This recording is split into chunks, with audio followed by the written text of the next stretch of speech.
welcome back to Earth Station Trek, a show where we trek from the early days on NBC to the future on Paramount Plus and everywhere in between. I'm Charles Kelso, and it's my privilege to introduce the Earth Station Trek crew. Keith Johnson. You're great. I am great. Alan Seiler. I'm pretty good. and joining us this week, we've got special guest stars, Elaine Sweatman. I'm fantastic. Woohoo! And Matt Sweatman. Hello. I had an idea for a quote, but I couldn't form it in time. Choked under pressure. I was going to do Matt Decker from the Doomsday Machine, but I couldn't quite get the quote together just in time. Right out of hell. If it comes together, just throw it in somewhere. Well, but not anymore. That was whatever. I can't remember exactly the first part of that, but yeah. Matt, you could have said Charles' words mean nothing and you do not hear them. And everybody laughs. Not very nice. And then you get that thing in your chest, whatever they call it. All right. Well, if you haven't guessed yet, tonight we're talking about Star Trek: The Original Series, Season 2. Woo-hoo! And the Sweatmans have recently done a watch through, and they're currently ranking them on our Facebook group on Earth Station Trek. So we thought we'd dive in and talk about the second season of Star Trek: The Original Series. Yes, sir. Yes. Now, So I want to say, when I in the description of the episode, I said for anybody who's watching, have your top 5 episodes in mind, because toward the end of the show, we might just possibly ask you for them, but hold them till then. Awesome. There you go. Real quick, a couple of things I want to mention about the second season, because there was a huge change between the first and second seasons of Star Trek. That was going to be my first question for everybody. Go right ahead, Keith. Yeah, but real quick, and just a couple of things. There were some interesting things. One of the things that, and we'll talk about this, most fans feel that the second season is the best of the 3 of the original series for a lot of reasons. If you look at them, the first season is heavy on drama, heavy on a very intense Captain Kirk. I've said many times, my favorite William Shatner's portrayal of Kirk is the first half of the first season because he's so intense. Second season is a little lighter. Third season is, it is what it is. But one of the reasons that is that Gene Roddenberry and Robert Justman, who were showrunners, were burning out, and they felt they had too much work between trying to do scripts and edit scripts and so forth. So Gene Kuhn, who had been a producer and a producer on the first season, was elevated to really more the executive producer. And one of the main things that Gene Kuhn brought to the second season was a mixture of a lighter tone along with the drama.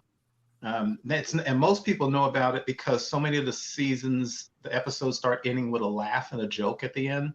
I know Matt and Elaine, you guys keep commenting on something like they'll leave a Nazi planet or somebody's brother dies, and at the end they're like, and it's just weird. Yeah. That is called a Kuhnism. And the interesting thing was Gene Roddenberry really loved Gene Kuhn's work, but Gene Roddenberry, when he saw the humor that Gene Kuhn injected into the second season, he was very, very upset, and he never got over that. As a matter of fact, Roddenberry started complaining to people that Kuhn is ruining his show, and he particularly could not stand A Piece of the Action because he thought there was too much humor in it, and he could not stand what was the other one? The one with Gary Seven, Assignment Earth, and he felt that I Mud, Trouble with Tribbles, and A Piece of the Action. Roddenberry hated all of those episodes, and he felt that Gene Kuhn brought the whole show down. And because what does that guy know? Yeah, because of the stress of that, and because of the arguments that he started having with Roddenberry and the stress of the show, Gene Kuhn left the series after the second season. But he is absolutely one of the architects of Star Trek. Another couple of real quick things. Season 2 saw the Klingons become much more central after being introduced in the first season, and obviously they became legendary with Friday's Child, Trouble with Tribbles, and A Private Little War. And season 2 introduced the Tribbles, for good or ill. And one other quick, real big thing is the introduction of Ensign Pavel Chekhov, who, played by Walter Koenig, was brought onto the show to answer 3 complaints. One, that some people said there wasn't enough of a youth presence on the Enterprise, so they brought in this young guy. Two, there was a cultural thing with the Beatles and all these other groups going on. So they wanted someone who looked hip. Hence, sometimes if you notice, Chekhov has really weird hair. And three, Russia was making all kinds of complaints about how can you say this is a diverse ship of the future and there's no Russian on the ship. So they brought in Pavel Chekhov, who then spent the rest of the series saying that everything was invented in Russia. If I could interject real quick, you Yes. got to give a shout out to Davy Jones and the Monkees. You have to. Yes. I mean, I can't let that go by. No. Yes. I mean, And monkeys. I mean, Beatles. Yes, but come on, it was Davy Yeah. Jones that they Yeah. were going Yes. for. And the last thing which was interesting is what happened around this time was George. I always get this wrong. Takei or Takai, and I should know better. Takei. George Takei had taken a leave of absence from the series to go shoot a movie with John Wayne called The Green Berets. That movie not only took a long time to shoot, but it ran into severe time overruns. Hence, a large number of episodes that were written for Sulu were given to Chekhov.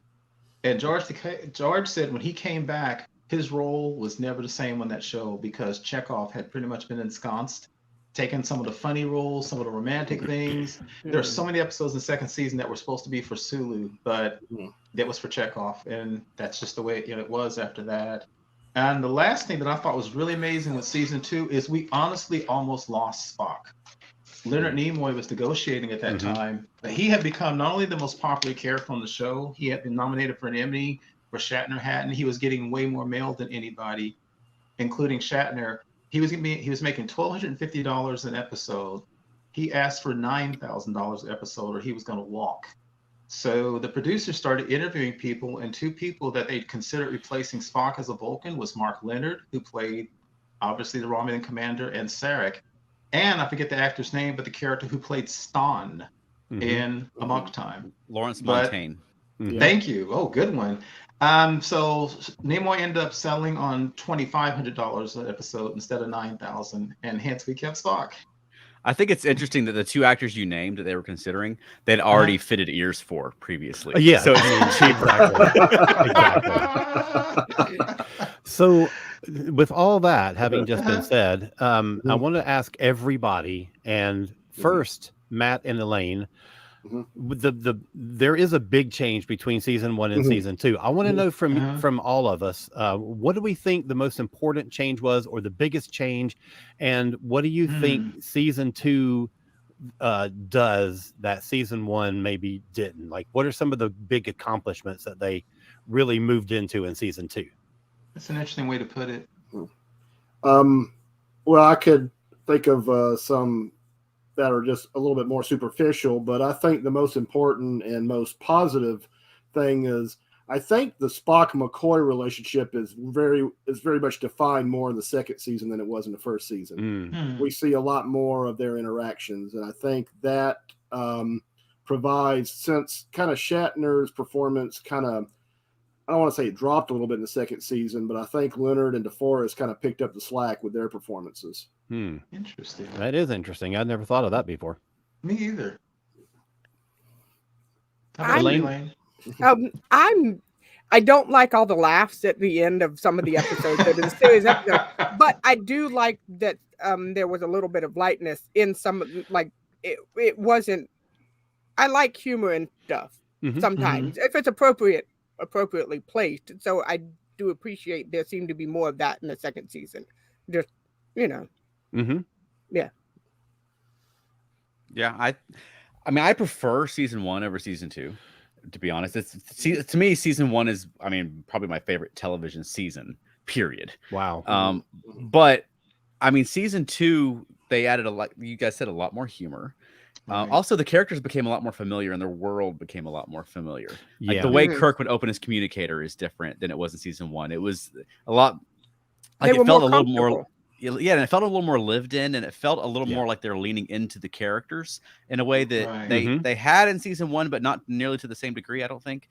But I mean, the characters are what carry you through Star Trek. You know, you'll watch, Spock's Brain or Star Trek 5 because you love those characters, and that's the appeal. You know, and I mean, Star Trek 4 was entirely just let's see these characters in present day. You know what I mean? Because the characters were so strong by that point. And I think season 2 is really where they got their with the characters where the audience felt as comfortable with them as the actors did, and you want to tune into them every week. Right. I feel the same way as Charles. My favorite season of the OS is the first season because I love the deep drama of things like Balance of Terror. I love even the deep drama of. I love the Conscience of the King. I love the Kirk in season 1 who said things like, "I don't like mysteries. They give me a bellyache, and right now I got a whopper." Right. That's the Kirk I like, the more serious, intense Kirk. But as you guys also said, what I think was improved on in the second season is they expanded the world more. We get Spock's parents. We get some other things I didn't mention earlier. We actually get either the introduction or the expansion of concepts such as the Federation, instead of Space Central, Starfleet, and the Prime Directive. And so the world building, and again, we get all these exposures to the Klingons. So they expanded the world. That part of it, I think, is great. What I feel we lost, and Vulcan, right? Yes. And Vulcan. Yes. So I think the expansion of the worlds are great. I do lament that the show is a little lighter. When it's light, it's a little light. I prefer the deep drama of the first season. I'm kind of leaning toward what Charles said about the characters, and specifically the relationships between the characters, just like we were talking about earlier. And I think that first of all, the season starts off incredibly strong, and I think that sets the tone for the whole year. But then also the ending of that first episode, where you see the relationship, you see how Spock actually feels about Captain Kirk, and I think that really says something about how these characters have grown into each other throughout the first season. And you're seeing like this is a whole like launch point for a much deeper exploration of these characters, and I think that that's really the thing that sets a big tone for season 2. And not that you didn't get any of that in the first season, you absolutely did, but I feel like this season, and particularly Amok Time, is where it really starts to like solidify. I agree, because Amok Time is a shockingly good episode for a science fiction TV series. It's just amazing. To this day, it's still an incredible show. A scene in Amok Time that always gets me is when Spock is telling Kirk that they're allowed to bring their closest friends and family to the ceremony, and he's asking Kirk to go, and McCoy's standing there the whole time. It just sort of looks awkward, like trying to just be there in the turbo lift with the other. And then he says, "I also request McCoy," and McCoy says, "I would be honored, sir." And that's just a really touching moment to me.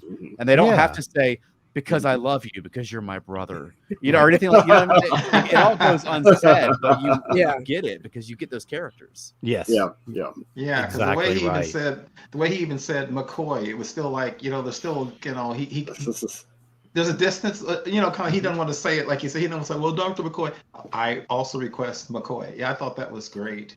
If they did that scene now, it would be overdone. It would be because I love you, and because I've never told you that you've always been my best friend. You know what I mean? Like, they couldn't let it go. Discovery, basically. Exactly what I was thinking.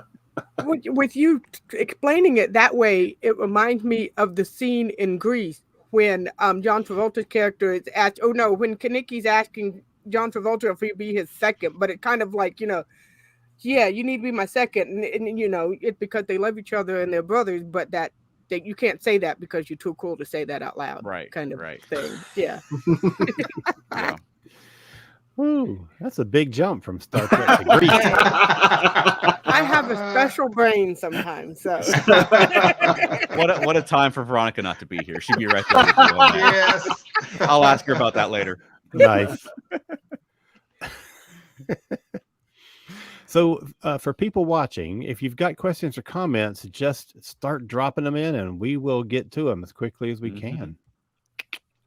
Yeah. And Elaine, you recently watched season 1 for the first time, and now you've recently watched season 2 for the first time. Yeah. I mean, what does it stand out to you?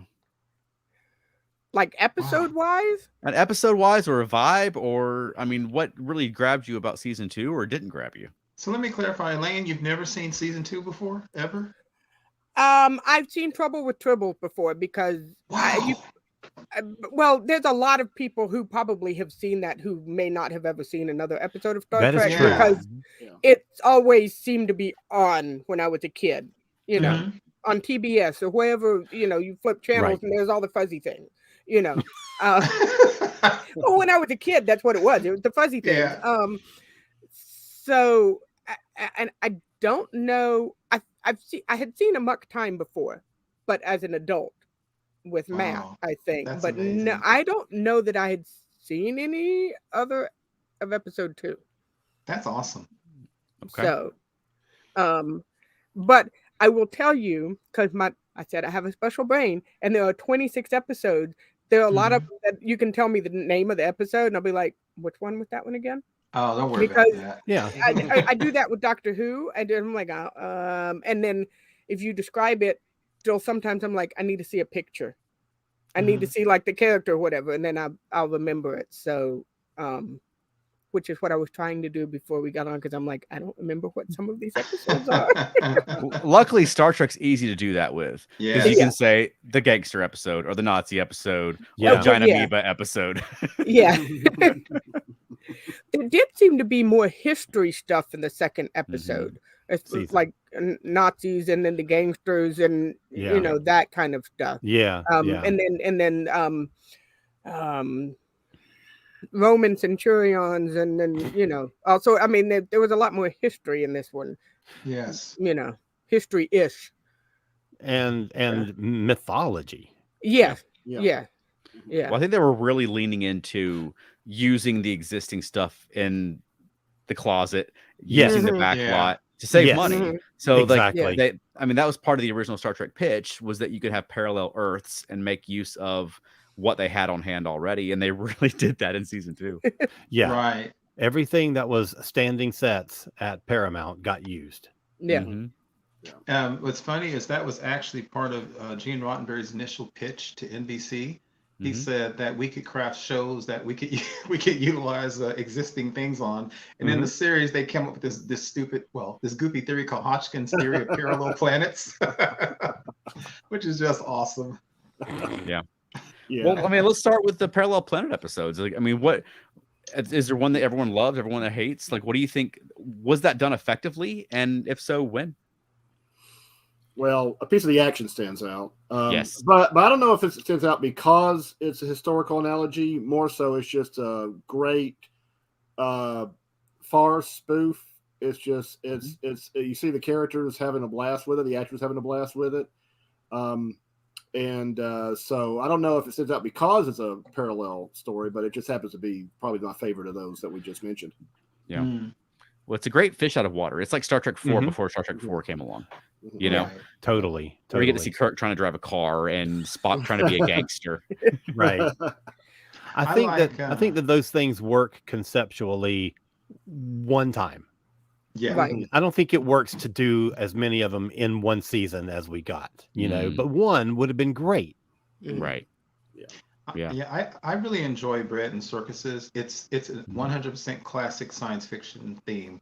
What would happen if? You know, what is the first thing people say? What would happen if the Nazis won World War II? What would happen if Lincoln wasn't assassinated? What would happen if Rome never fell? What I love about it is they do that historical thing and they blend it with the modern sensibilities of the time, such as, my gosh, are they not poking fun at the TV networks? I remember when the proconsul told Kirk that they had reserved time for his execution. And he looks at Kirk and goes, "Well, I'm sorry, your century's beyond anything like television." And Kirk goes, "I heard it was similar." And, and then like when the guy's going to stab Kirk and he says, "You bring these networks," and they wouldn't fight. And he says, "You bring these networks ratings down, we'll do a special on you." NBC was actually pissed at Roddenberry for all that stuff. They were literally pissed because they saw through it. Well, the satirical aspects are what I love about that episode. I know. You know, where they're doing a gladiator battle and they've got like boos and cheers programmed into the machine. Right. Yeah, and you got the announcer who sounds like any regular announcer, but it's so funny. He's so excited that TV goes, "Tonight, folks, we got a simple execution." You know, it's just it's just great.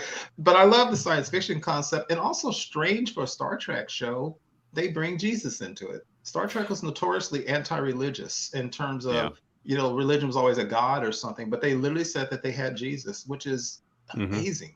Mm-hmm. That happened a couple of times, Mhm. and I do find that to be like a really interesting concept.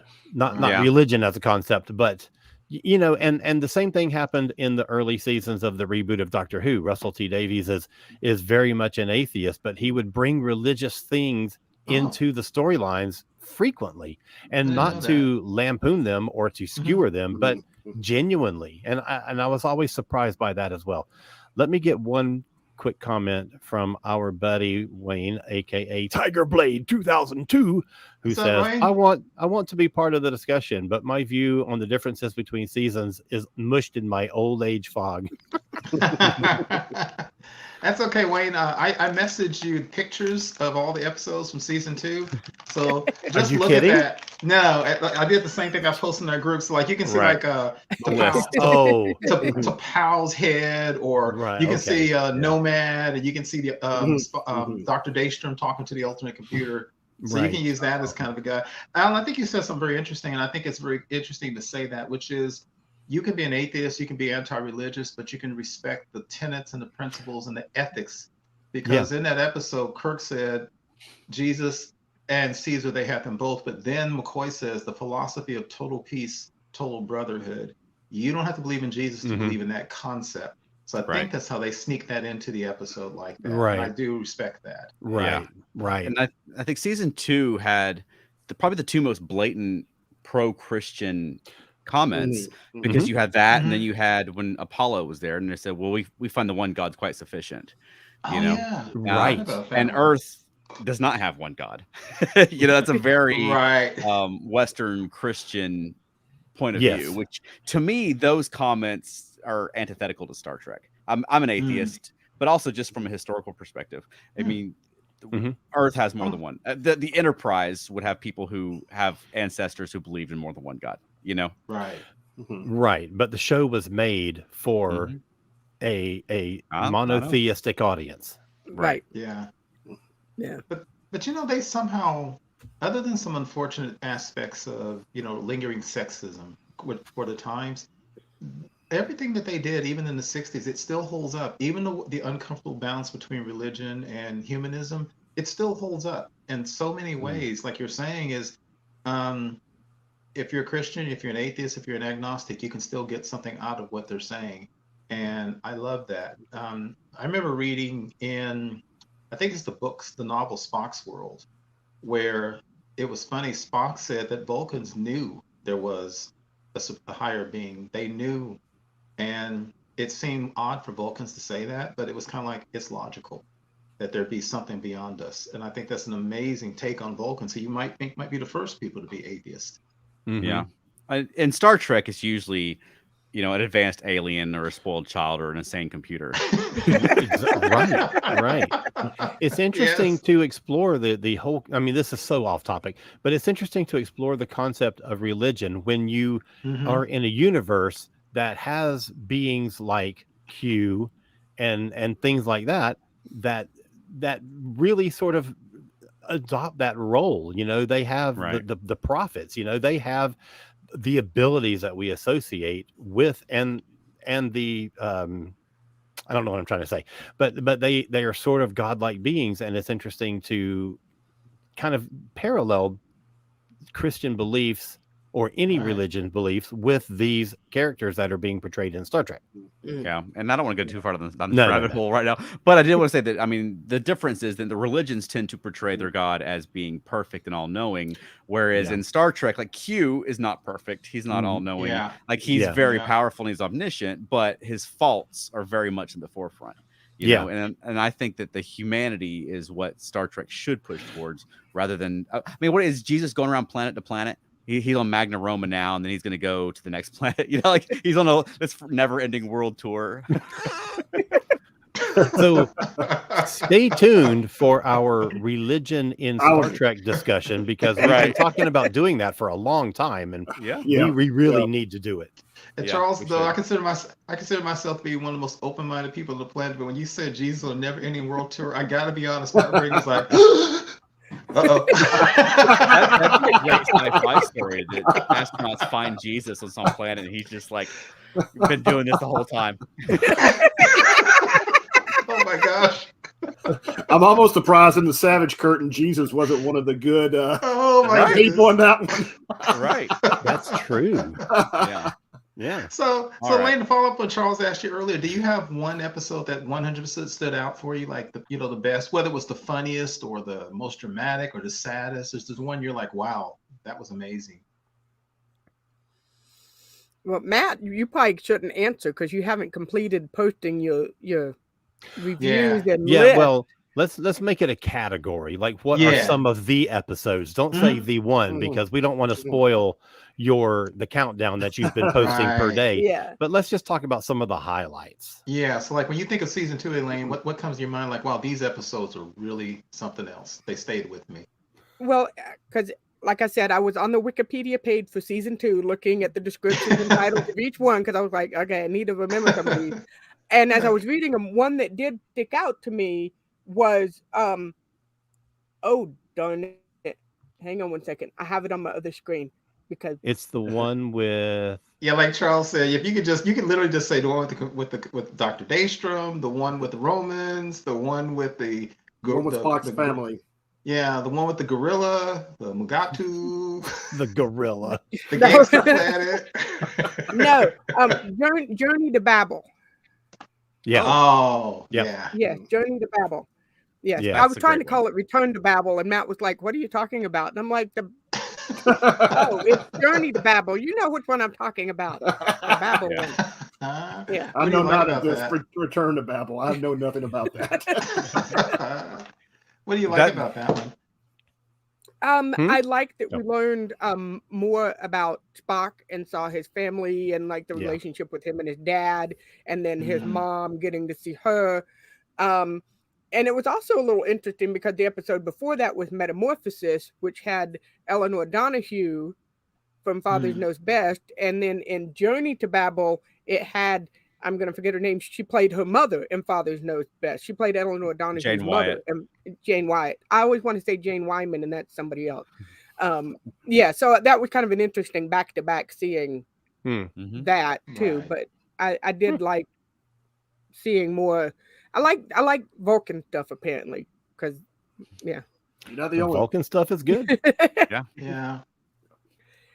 And that's a great episode because that episode literally has everything you could want in a good Star Trek episode. It has, as you said, it has deep drama, like that whole scene where Amanda begs Spock to go to his father, and he goes, Yeah. "Mother, Yeah. I cannot," Mhm. and she slaps him, and then he shows emotion by putting his hand on the door, and Yeah. then you get what people now call sometimes dismissingly Kirk fu, because Kirk is fighting that dude and gets stabbed, and that's an awesome scene. Yeah, it is. You know, then you got space battles, and then you've got all those races that they introduce Mhm. eating that colored Jello food or whatever it is, and you wanna- get the Tellarites and all this, you know. And Well, Dorian. and Yes. that was something I was thinking of. I think part of the Mhm. reason maybe I gravitate toward that episode is because we're still sort of somewhat fresh of watching Enterprise. Mhm. Oh, And Right. the Andorians are in Enterprise a lot, and I tell you, and so I have them in my brain more, Yeah. mhm. and Yeah. so I picked up on that watching that episode. So, Mhm. yeah. And it's probably the biggest world building episode for Star Trek they've done up to that point. As Yeah. far as Yeah. the Federation and all that, I mean, you get to see Federation member races and Right.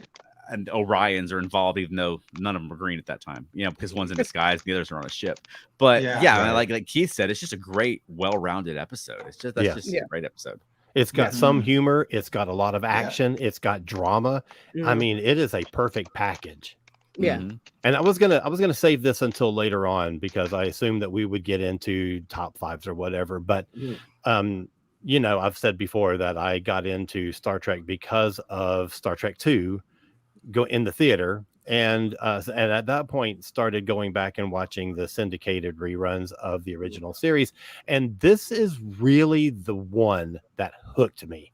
Like, I saw a couple of things and I thought, yeah, I kind of like this, but this is the one that really got me.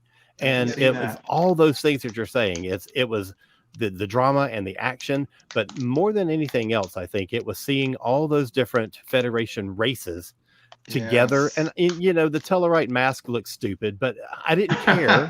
Yeah. It did not bother me. But the thing that really got me was I thought the Andorians were the coolest things ever. And the older Andorian with the really thick accent, Yes. who spoke in very slow and very deliberate tones, like he's not using a universal translator. He's actually trying to speak English, and he's doing it very carefully to make sure that he gets it right. Yeah. I loved that guy. Good point. And also, and the other one, so you only see 2 Andorians on the show, and the other one is a young guy who speaks just perfect English, and you're like, well, obviously that's the fake one because he doesn't sound like an Andorian. The problem is that no other Andorian ever sounded like that first guy again, Right? Which is the same trouble you ran into with Troy.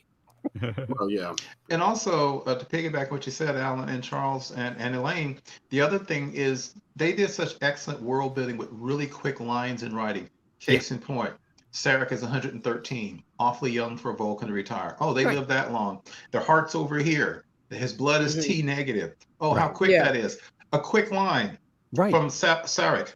Tellarites do not argue for a purpose. They simply argue. Whoa, he just labeled the entire race. And the guy you're talking about, Alan, with the accent, the Andorian literally says, my people are a violent race. Yeah. But we have no quarrel with your captain. So you're getting all this stuff that just builds. You get all that stuff. I mean, it like folds out all this information in a really quick and really easy and really entertaining way. And it gives you a sense of what the Federation is. Not just those individual races, but what the Federation is. Yeah. And I loved it. Matt, how about you? Because we could talk about this one show for 2 hours. Well, I tend to, and I think this will show out in my rankings when you view them as a whole.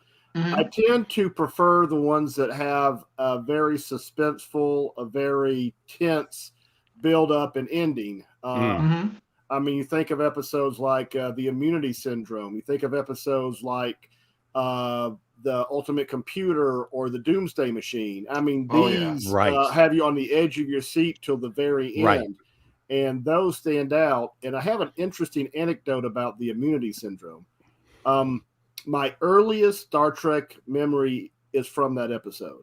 Wow. I would have been maybe 7, 8, fresh off of Star Wars, anxious to watch more science fiction. And I wasn't quite ready for Star Trek yet. That had to come in my teenage years. So the first memory I could see of saying, here's this other star show, Star Trek, is the space amoeba. And I mean, now I have enough sense of differences in special effects and differences. It was absolutely ridiculous looking to 7-year-old me. And I thought, oh my God, what is this junk on my TV screen? And what's bad is I love the episode now. But then, that is my earliest Star Trek memory of turning in, watching that show. And Star Trek did that. They had their ill-defined space blobs, and I was used to like sharply defined spaceships from Star Wars and such. So it was hard for me to get past that as a young kid. Yeah. But that's a good episode again, because as you said, it has such tight and taut writing, like Spock feeling the death of a Vulcan ship because of their telepathic cries. Wow. That's fascinating. Amazing. Absolutely amazing. And it also has some of the greatest drama, because Charles, you're talking about the first season, some of the best drama in all of Star Trek is when people are just in quarters having conversations, not the action. And there's a whole thing about, we're dying. When McCoy came back and said, we're dying, Jim. And all the thing where Kirk is lamenting, who do I choose? Which of my best friends do I send to their death? I love all those little moments where that's what the deep drama is. And that episode, like you said, despite the space amoeba, which, actually looks good special effects wise for the 60s on television, even though it's weird. I can appreciate it today. Exactly. Yeah, exactly. that is a good one. How about you, Alan? What is some of your tops that you like from that season? Dude. I know, right? It's impossible. Well, I don't. It's not impossible. It's just that there's so many of them. Yes. This season is just packed with really great stuff. I mean, Journey obviously is one of them. Amok Time we've already talked about, and one that Wayne. Oh, hang on, my screen just went weird. One that Wayne brought up is Mirror Mirror. Yes. Oh God, yes. I mean, it's such a cliche to talk about Mirror Mirror and Journey to Babel and all these kind of things, but there's a reason that those ones always get mentioned because they are so good. And Mirror Mirror is just a phenomenal episode. Absolutely. So many memes in there. The Agonizer and the Tantalus Field and just your evil double having a goatee. Yes. Television cliche at this Come point. on. Yeah, man. Which has been copied everywhere. And I mean, right. everywhere, There's a reason. Yeah. And Sulu now talk about George getting to chew up the scenery. That guy is awesome. He's got that scar. Yeah. Oh, he doesn't like the same person on the Mirror Universe. I swear that's not the Sulu we know for many reasons. But at the same time, some of the best Uhura scenes ever. Absolutely. Absolutely. Dude, that's a lady you do not want to cross. Yeah.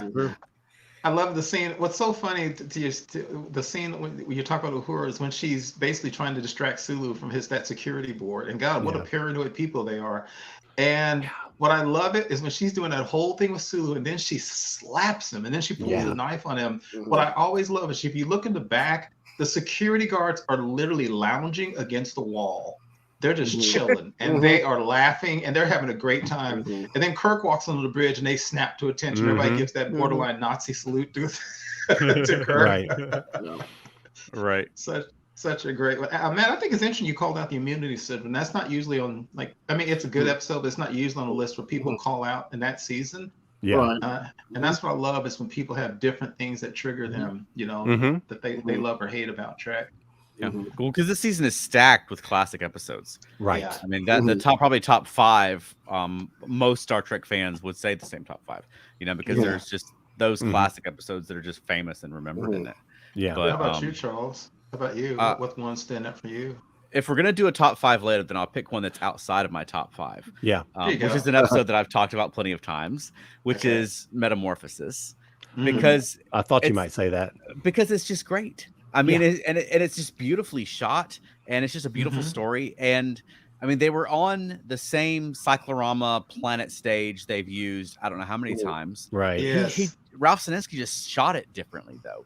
They did tricks to make it look bigger, and I mean, I think it's just a gorgeous episode. I think that's one that really shines in the HD remastering.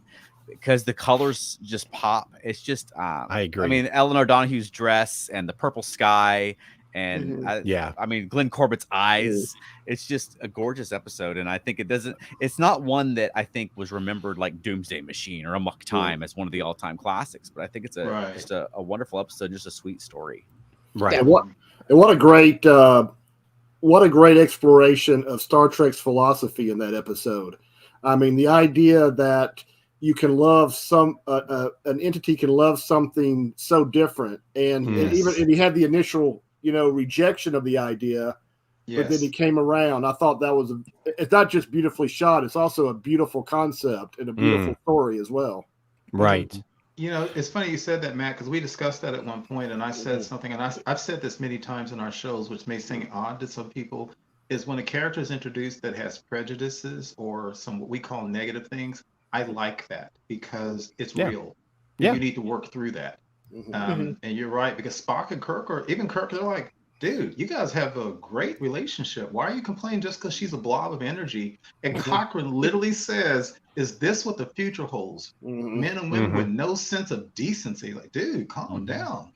Now, nowadays, they probably wouldn't let him get away with the fact that the companion ends up in the body of a pretty woman. That's what I was going to say. Yeah. That undercuts the ending. I couldn't love something so weird and alien. Well, what if it was Eleanor Donahue? Like, well, okay. You talked me into it. Okay, so here's what I want to do. I was thinking about this earlier. I want to kind of just like throw out some titles of some of the less obvious episodes and just get everyone's reactions to them. Okay, so no prep, no anything. I'm just going to throw out a couple of titles. The Deadly Years. My least favorite of the season. I like the regular characters in it, and they carry a lot of the worst episodes. But Commodore Stalker, what the actual F? I mean, I want to go through the neutral zone because I want to get to my starbase on time. Yeah. Really? Oh, that one. Okay. Yeah, that one. I don't know what that is. And Elaine, the one where Chekhov, a military officer, loses his ever-loving mind because he saw a dead body. Yes. Which saved him. Right. Yeah, least favorite for me. Okay. Wolf in the Fold. My least favorite. Really? Yes. Okay. Okay, you gotta tell us real quick why. Yeah. I think Wolf in the Fold just doesn't hold up. It's one of those, like, the whole premise is that Scotty was in an accident that was allegedly caused by a woman, and now he hates women. Yeah. And now maybe Scotty's a murderer because now he's murdering women because of it. And like, come on, and also it's the only original series episode that aired on my birthday. Originally, it was December 22nd, 13 years before I was born. But I think it's just one that, for me, doesn't hold up. I don't hate it. I like when Piglet goes crazy. I love it. I'm with you on that one. Yeah. Sweatmans, what do you say? Well, I was going to say that I actually like the idea of Piglet's voice coming from something that turns out to be so sadistic. It actually adds a level of creepiness to it. So I actually rather enjoyed his performance as Red Jack, so to speak. Me too. How about you, Elaine? What do you think about it? I forgot that was the dude that did Piglet's voice. I'm like, picture. Like, oh, him. Well, no, I mean, I do remember Scotty was accused of murdering all the women, but I forgot how it ended. So yeah, no, he does a really good performance of being, this sweet little timid dude, but he's actually rather nuts. But that's all I got for that one. At least it wasn't Tigger. Yeah, and real quickly, the ending of that show is an example of a really bad coonism. All these women have been killed and murdered, and then Kirk's like, "I know a place where the women are so." Like, dude, seriously? Yeah. Let's go see. What else you got, Alan? All right. I like that. Patterns of Force. I think it's fun. Yeah. I like it better than most people. You like that episode more than you like most people? I like it more than that. I like it more than most Space Nazi episodes. I think the one thing I commented on was I wasn't sure if Star Trek had the weight to carry such a heavy theme as Nazism. The one scene where I think it comes close is when the one Zion who talks about the one's fiance being murdered, and the horror and the almost acceptance by the other Zion to it, I think came closest to kind of exploring just how the horrors of that time. Mm.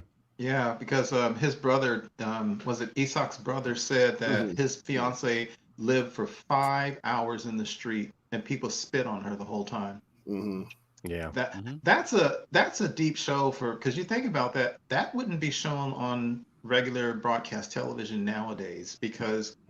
It's a real quick personal aside. Like one of my issues, and I've responded to your review of that, Matt, is I have a real problem with the Marvel Cinematic Universe that they took Nazis out of the whole thing because they were a huge part of it, and replaced it with Hydra. So the courage to show Nazis, even if it wasn't a good episode, a whipping, bare-chested men being whipped on television in the late 1960s, that's pretty deep for the time period. Yeah. And I always wanted to revisit that because at the end, Spock says something I always thought was wild. He said, with the union of 2 planets, this system would make a fine addition to the Federation. And I always wondered, were they going to go ahead and let them join, even though they didn't have warp drive? Because John Gill has just jacked up that whole system, and they need to take care of them. Yeah. Yeah. Well, it's an episode that has become more relevant as I've gotten older. And Twilight. I mean, Star Trek wasn't the only show that did an episode about be careful, don't bring back Nazis. Twilight Zone did the same thing, and there were some other shows as well. But I mean, Rod Serling and Gene Roddenberry, I guess, both had this similar. And these are the writers of these shows served in World War II. They lived, they saw the horrors. Yeah. And I think there was a concern among that generation of fascism, of Nazism taking hold in the U.S. And there's PSAs that were produced by the U.S. government trying to keep us from heading down the route that would lead to that type of society. Exactly. And then as an adult to see Nazis in the street carrying tiki torches, that I mean, it's like, wow, I was prepared for this when I was a kid watching Star Trek in the Twilight Zone, because they were really concerned about. I mean, I don't know, really concerned, but it was on their mind that, don't let Nazism, don't let fascism take hold in the U.S. And we're dealing with that today. Right. And the thing is, when you're talking about Nazism, it's essentially history for us.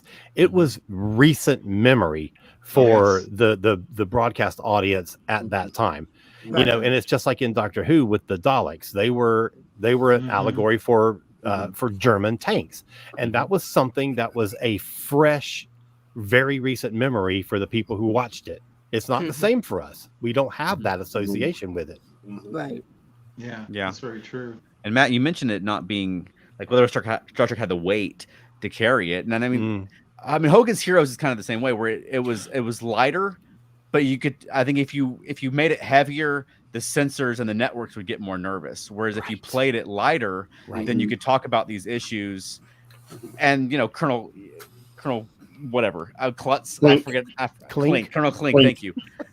I mean, they can play them as a joke and play the Nazis as incompetence and have Kirk and Spock making jokes while they're escaping from being tortured by the Nazis.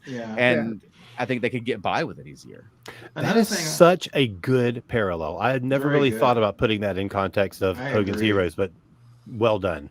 Another thing about Patterns of Force I like, when I was a kid, and Charles, you said something very interesting. Another thing we could do a whole show about is what episodes didn't resonate with you as a child that definitely resonate with you as an adult. It took me years to understand what Spock was saying, or Kirk was saying, although it's power corrupts and absolute power corrupts, absolutely. But it took me years to really understand what he was saying, which was, it doesn't matter so much that John Gill chose Nazism with its specific racism and hatred. His point was John Gill built a society based on some kind of weird nationalism and power on one man. And so that's because he said it's not that the Nazis were evil. They were. It's just that they had power. So I love that lesson, which it doesn't matter if you come in as a Nazi. And frankly, to use a completely opposite example, there are warlords in Africa who are as black as I am, who are as evil as anybody who's ever been, like Idi Amin and so forth. It's not always, although what starts it out may be racism, white people versus Africans, whatever. But at the end of the day, you give humans too much power, that can turn evil. And I love that lesson from that show. Interesting thing about that show was not shown until like 1990 in Germany for obvious reasons. Yeah. Okay, I had a couple more on my list that I wanted to throw at you, but we're kind of running low on time. But there is one that I absolutely think we have to get to because Veronica is not here. We have to talk about Cat's Paw.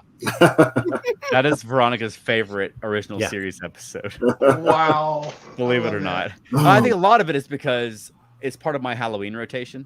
And so every year I have Cat's Paw on, just like I would have on Dracula or Frankenstein. Right. And so she's probably seen that more times than any original series episode. But it's a Halloween episode. It's a novelty episode, but it's just fun to watch. It's ghosts and goblins and it's old school Halloween. Yes. Not horror like you think of it now. Exactly. It's, rattling chains and skeletons. And right. That's the Halloween that I love.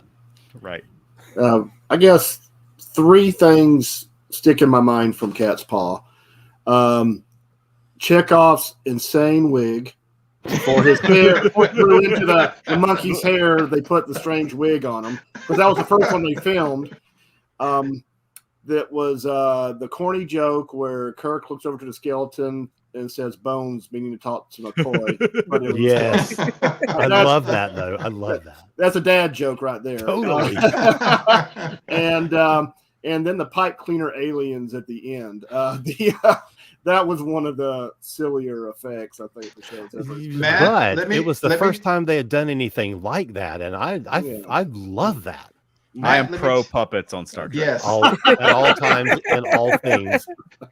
Matt, let me tell you, there was a weird thing in Texas for years, and I don't know if it was national or in Texas, but for several years there was like 5 Star Trek episodes that had not been shown on television for like 20 years. Well, no, not 20 years, for several years. I don't know why. One of them was Cat's Paw. I saw Cat's Paw when I was 9 years old on a small color television, and let me tell you, with 480i resolution, those pipe cleaner creatures looked creepy, especially because they did slow motion, and slow motion can be creepy, and they made that weird sound. They scared me when I was a kid.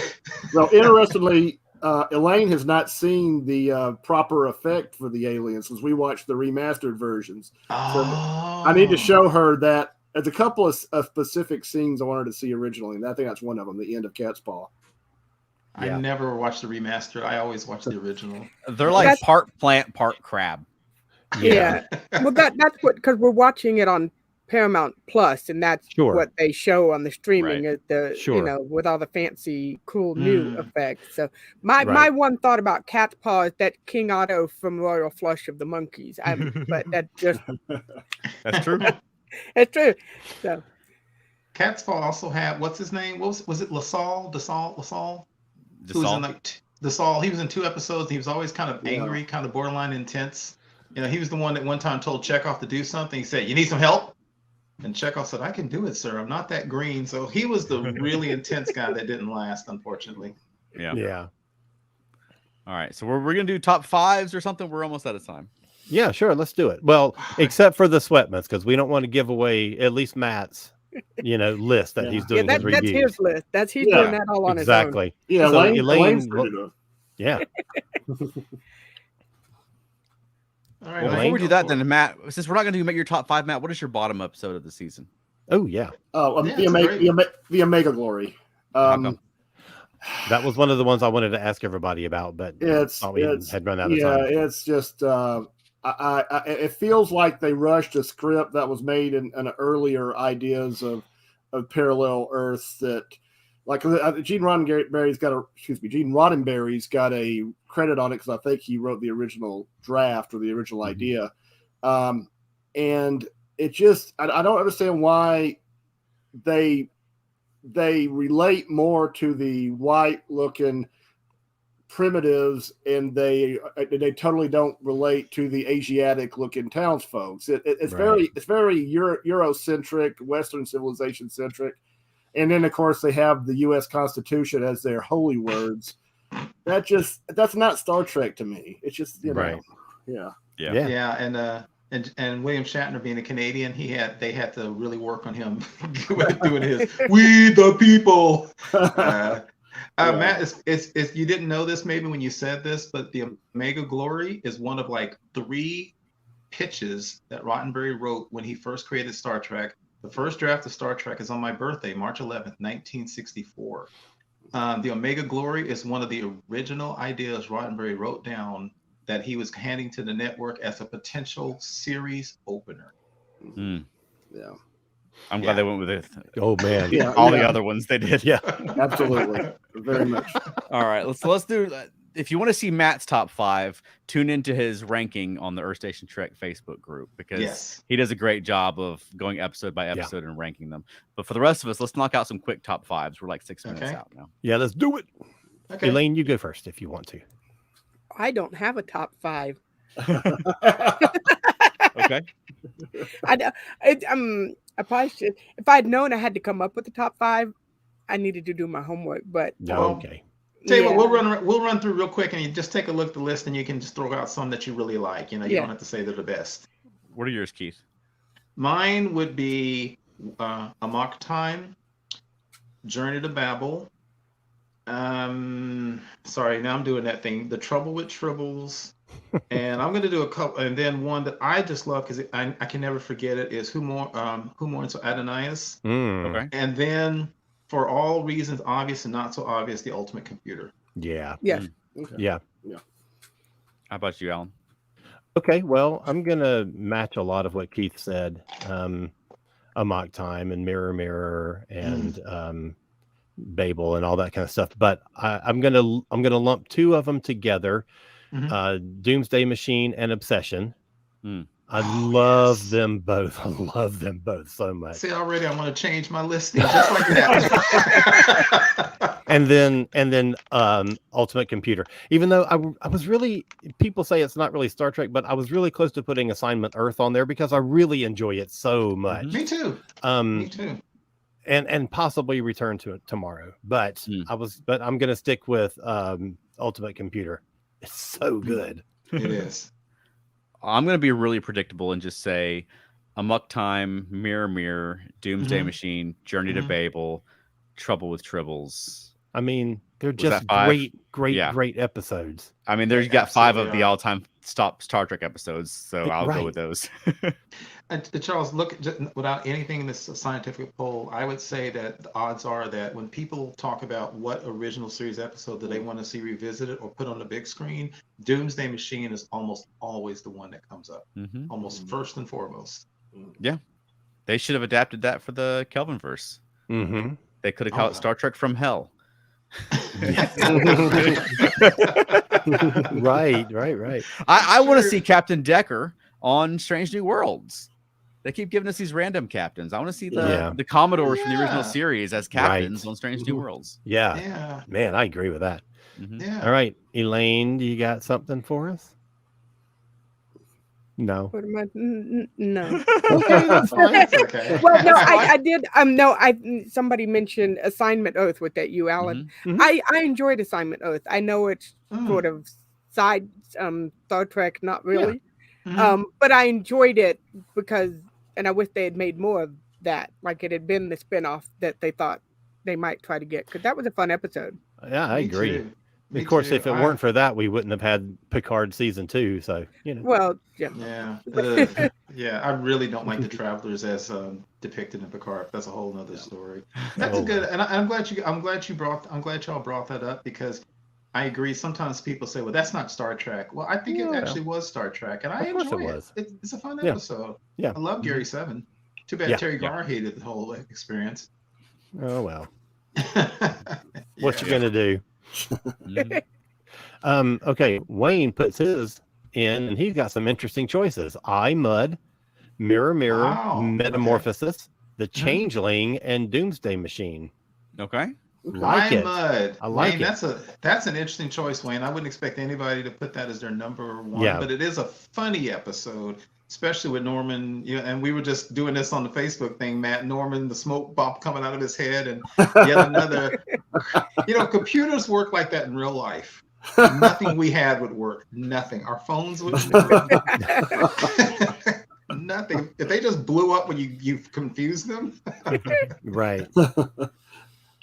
It's funny what a trope that was in the 60s, though. Yes. Every show did that. How you can just talk a computer into exploding. And they did it on the Monkees, on an episode of the Monkees. That's absolutely right. All right. I mean, in closing, I think that the season it's got some all-time classics in it. Yes. I mean, I don't think there's a really stinker. I mean, there's not one that I don't find watchable. There are some weaker episodes that I don't think are as good, but I think it's on the whole, as far as seasons go, considering there's 30 episods or something. It's a really strong season. Yeah. Right. When I was doing just looking at it yesterday, there's 26 episodes. I had 12 ranked excellent, not good, but excellent. That's good. That's good. And then I had something like seriously 7 or 8 ranked really good, and then just a couple that were okay. But like you said, there's not a single episode in the season that I would refuse to watch. Right. Not a single one. Right. Well, Matt and Elaine, thank you guys for joining us. Yes. Thanks for having you us. so much. Yeah. It's Thank you. always a pleasure. And we can't wait. Matt, I'll tell you behind the scenes, there's been a whole bunch of, we can't wait till Matt gets to his lock picks. And we got some bones we're going to pick with him. Yeah, if you That's want the to best follow part of it. along, go ahead. I'm sorry. No, so that's what I enjoy about this. I enjoy the back and forth and the disagreements. That's what makes it all fun. Yeah. All right. So, Matt, where can people find more of you? Well, you can find me usually around the Earth Station Trek Facebook page, and that's where I'm currently, as we mentioned before, counting down the second season episodes. I'm currently at number 15 posted today, which is I think it was 15. Yes, it was Return to Tomorrow was number 15. Okay. So that's where we're at. So about close to halfway through. Mhm. And it's not, you don't have to go very far to find the other down at number 26. And recently I was on an ESO podcast where they did a summer movie preview. You can hear me there if you have interested in what some of the movies coming out this summer season. Excellent. And how about you, Elaine? You can find me on Monkeying Around, a podcast about the monkey. Yay. And also all the Monkeying Around social stuff. But then we are currently watching season 3 of Star Trek, the original series, and we live whatever comment on them as we're watching them. Those comments are great.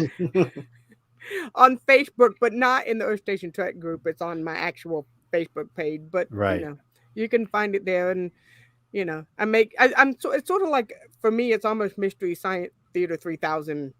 Sometimes my comments are just like, what the heck is that for? But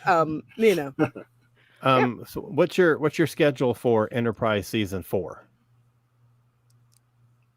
We finished that some time back. Did you? Yeah, Okay. we were through with Enterprise. Yeah, they're going in I order. remember 3. Okay. Yeah, we got it done. Yeah. All right. Yeah. Okay. Never mind then. I started to think, is there another season? Is there a long lost season I was that like we really don't know confused. about? I was like, how many seasons were there? Did we miss one? 1, 2, 3, 4, 4, 4. Well, I have to be very careful about commenting because I have a bad habit of being like, "Oh, I love that part when this happens," and you're like, "That hasn't happened yet." Like, oh, Yes. sorry. Yes. Well, we got to really joke that every episode is Charles's favorite when he comments. I like this episode. That's true. All right, Alan, where can people find more of you? Okay, well, I have another podcast. It is called Modern Musicology, and it is about all sorts of pop, rock, metal, prog music topics, soul, funk, anything goes. And we are just about to do an episode. I'm not going to say which one it is. We've got a good one coming up. I'll say that. So jump on board, man. We got some great stuff. Interviews with really amazing musicians and stuff like that. It's fantastic. And then I also have a podcast called Doctor Who A to Z. Everyone should go listen to that. I need to listen to that. Yeah, you do. Yeah, I need to catch up on that one. And how about you, Keith? You can find me on Instagram and Facebook, primarily the ESO Network Facebook groups. And Veronica and I will be appearing on an upcoming episode of the Earth Station 1 podcast, talking about the Muppets Mayhem, the latest Muppet series on Disney Plus. Yep. Nice. And then if you want to catch us live, we've got a couple of live appearances coming up. On June 10th, we'll be at Franken-Con in Knoxville, Tennessee. And then on June 17th, we'll be at the Sandy Springs Library. Yes, you That's will. right. That's right. Nice. But you can find more of us and keep up with what we're doing at feltnerdy.com or Felt Nerdy on Facebook, which actually both go to the same place right now. And you can listen to us on Monkeying Around, a podcast about the monkeys. Right on. Nice. Charles, do you have a closing for us? I'm not programmed to respond in that area. Perfect. Well, given the season, I think a good closing could literally be live long and prosper. All right, everybody. We'll see you next Thursday. What are we doing next Thursday? We had a whole schedule written out. Yeah, I know. We had talked about, there was like some ideas we had talked about. There was a bunch of questions that we were asking we were going to discuss, but we can do something else. That's true. All right. Well, we'll see you next Thursday, whatever it is. It'll be a surprise for us just as it will for the audience. All right. Take care, everybody. Take care. Bye.